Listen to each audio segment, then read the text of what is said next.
Assalamualaikum warahmatullahi wabarakatuh. Waalaikumsalam warahmatullahi wabarakatuh. Di atas mobil pickup para petarung memperjuangkan Rempang di atas pickup ini. Coba lihat kemana hati nurani penguasa melihat tanah sebagus ini mau diserahkan ke Cina dan mengusir rakyatnya sendiri yang sudah ratusan tahun tinggal di sini. Inilah yang kena terdampak, Pak. Ini adalah kampung yang kata Bahlil kosong. Ya, Bu, ya? Ternyata ada kantor camat, ada rumah sakit.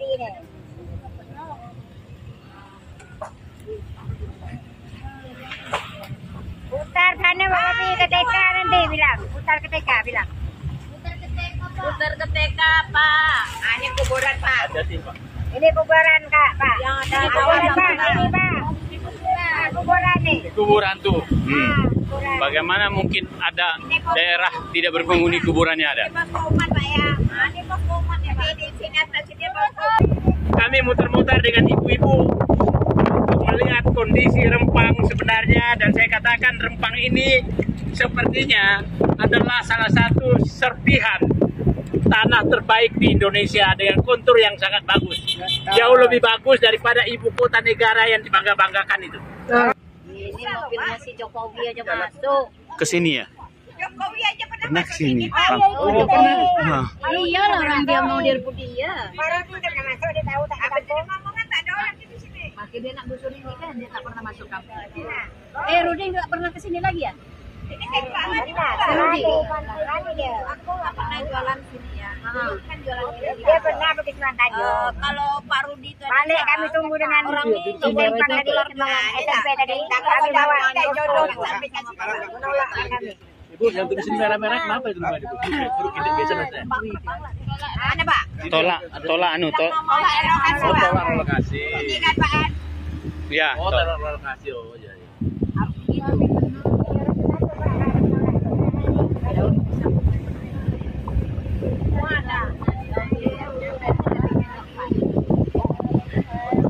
Ini adalah Kampung Galang, itu ada kelapa muda, Pak.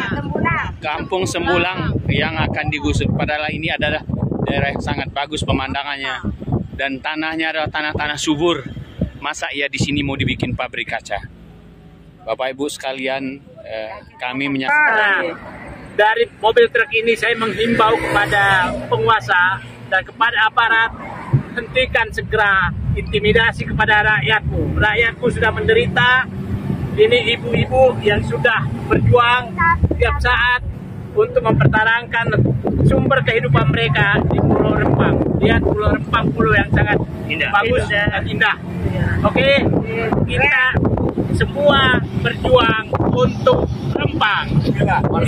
Catat pernyataan saya di sini. Saya sebagai orang Indonesia datang ke Rempang untuk berterima kasih kepada masyarakat Rempang. Kenapa saya harus berterima kasih? Gara-gara bapak dan ibulah memasang badan sehingga di daerah-daerah lain yang lewat PSN itu sekarang tidak berlanjut juga.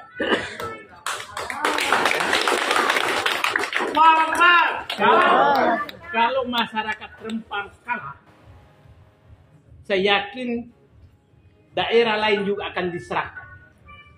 Jadi saya nyatakan, lahirlah pahlawan-pahlawan baru Indonesia dari Rempang. Itu pahlawan-pahlawan baru yang betul-betul mempertahankan haknya dan melawan penjajah tanda kutip. Melawan penjajah dan pengkhianat bangsa. Itu penjajah dan pengkhianat bangsa bersatu untuk mengusir orang Rempang. Dan 31 orang yang ditahan sekarang, menurut saya 35 insya Allah akan jadi pahlawan karena mereka mempertahankan harkat dan martabat bangsanya. Proyek-proyek seperti ini sudah banyak di tempat lain.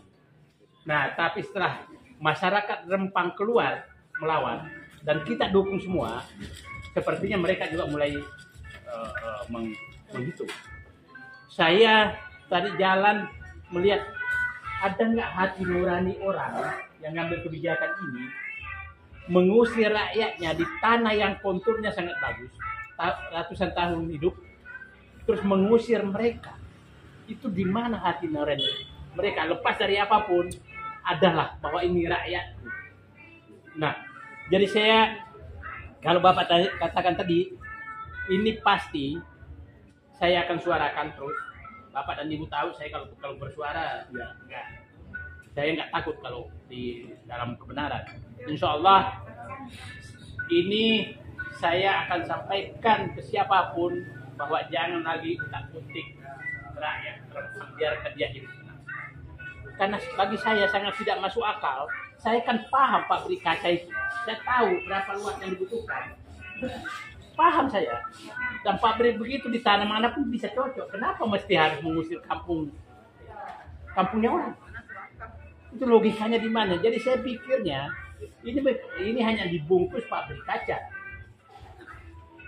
Mungkin ada agenda lain di baliknya. Kenapa sih pabrik kaca sampai ditandatangani depan Presiden Jokowi dan Perdana Menteri Cina? Pabrik kaca itu pabrik biasa aja lah.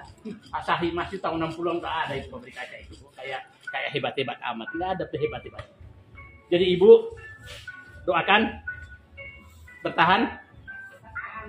bertahan, bahwa pasti banyak tekanan, anggap untuk mengurangi dosa kita aja yang menekan itu.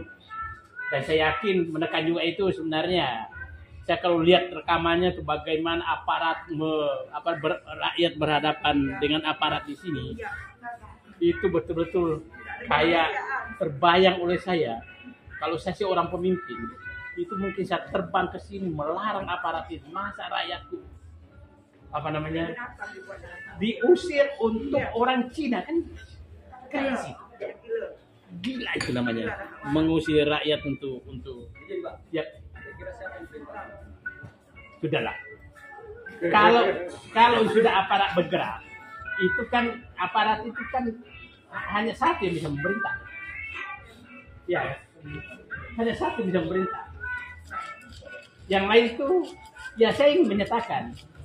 Kan masih Bapak ingat pernyataan Presiden Jokowi 2019 pada saat dia kampanye, kan dia menyatakan siapa yang menghalangi investor akan saya gebuk. Keluarkan kata-kata itu 2019. Setelah itu Luhut bin Sarpanjaitan menyatakan saya akan bulldozer. Sekarang dia udah kena sakit. Saya akan bulldozer. Terus keluar pernyataan Mahfud MD menyatakan tidak ada penggusuran senjata, itu pengosongan. Itu agak aneh. Ya Mahfud MD teman saya. Nah, keluar semua pernyataan-pernyataan. Kalau udah keluar pernyataan itu, ya presiden lah. Gak mungkin bukan. Ya kan? Nah, terus keluar pernyataan presiden juga bahwa kalau ada Kapolda yang tidak berhasil memuluskan investor masuk, maka harus diganti. Artinya polisi di sini hanya takut diganti aja, karena udah perintah presiden. Jadi kalau Bapak nanya siapa, ya presiden dia sendiri ngomong, dan MOU-nya tanda tangan di depan dia kok. Dan biasanya kalau kita paham, kalau ada tanda tangan sesuatu di depan presiden, itu pasti persetujuan presiden, pasti, nggak mungkin enggak. Tapi kita tahu lah presiden kita ini pasti menyatakan nanti aku nggak tahu, pasti tidak.